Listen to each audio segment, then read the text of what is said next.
அணிகளுக்கு இடையேயான லீக் போட்டி. வெற்றியாளர்களுக்கு கோவை மாவட்ட டென்னிஸ் சங்கம் பரிசுகள் வழங்கி கௌரவிக்கப்பட்டது.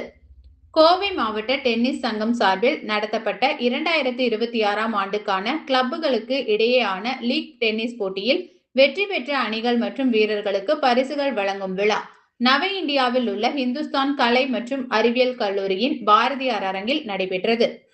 கோயம்புத்தூர் மாவட்ட டென்னிஸ் சங்க முன்னாள் தலைவர் மற்றும் புகழ்பெற்ற டென்னிஸ் நிர்வாகி ரமேஷ் தலைமை விருந்தினராக கலந்து கொண்டு பரிசுகளை வழங்கினார்.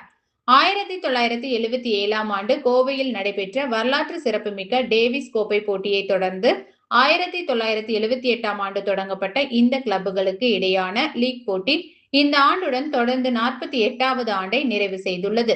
கோவை, திருப்பூர், பொள்ளாச்சி மற்றும் நீலகிரி பகுதிகளை சேர்ந்த 1117 வீரர்கள் கலந்து கொண்டனர். மாவட்ட, மாநில மற்றும் தேசிய அளவிலான வீரர்கள் பங்கேற்றனர்.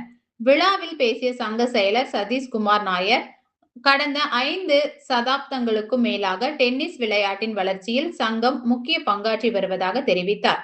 கடந்த ஓராண்டில் மாவட்டத்தில் அகில இந்திய டென்னிஸ் சங்கம் அங்கீகாரம் பெற்ற 7 போட்டிகள் நடத்தப்பட்டதாகவும், அவற்றில் 2 போட்டிகளுக்கு CTTA நேரடி ஆதரவு வழங்கியதாகவும் அவர் தெரிவித்தார்.